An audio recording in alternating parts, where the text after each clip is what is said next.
પ્રેગ્નન્સીમાં ફિમેલના બોડીમાં ઘણા બધા હોર્મોન્સ બનતા હોય છે, જેમ કે ઇસ્ટ્રોજન, પ્રોજેસ્ટ્રોન, એચસીજી વગેરે.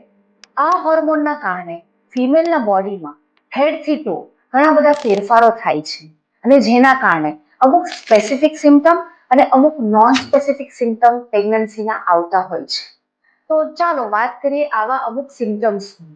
મોસ્ટ કોમન સિમ્ટમ છે મિસ્ડ પીરિયડ્સ, એટલે કે એક્સપેક્ટેડ ડેટ ઓફ પીરિયડ્સના દિવસે પીરિયડ મિસ થઈ જાય. આ એકમાત્ર સિમ્ટમથી આપણે પ્રેગ્નન્સીને ડાયગ્નોઝ કરી શકતા નથી. બીજું આવું એક કોમન સિમ્ટમ છે મોર્નિંગ સિકનેસ, જેમાં સવારે ઉઠતાની સાથે ફિમેલને ઉબકા આવવા, નોઝિયા થવી, વોમિટિંગ થવું વગેરે થઈ શકે. થર્ડ કોમન સિમ્ટમ છે ઇમ્પ્લાન્ટેશન બ્લીડિંગ, એટલે કે આપણા એક્સપેક્ટેડ ડેટ ઓફ પીરિયડ્સના દિવસે માઇલ્ડ સ્પોટિંગ કે બ્લીડિંગ થવું.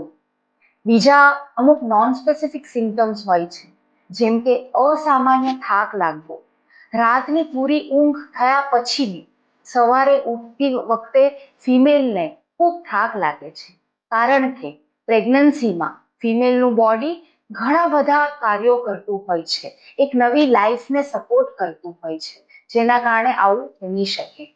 બીજા અમુક નોન સ્પેસિફિક સિમ્ટમ્સ જેમ કે મૂડ સ્વિંગ્સ, ફૂડ ક્રેવિંગ્સ, ફૂડની ચોઇસીસમાં ફેરફારો થવા, બેઝલ બોડી ટેમ્પરેચર બોડીનું વધી જવું, બ્રેસ્ટનું હેવીનેસ થવું, બ્લોટિંગ થવું, એસિડિટી, ગેસ, કોન્સ્ટિપેશન, વારે વારે યુરિન જવાની ઈચ્છા થવી, આ બધા સિમ્ટમ્સ બી આવતા હોય છે.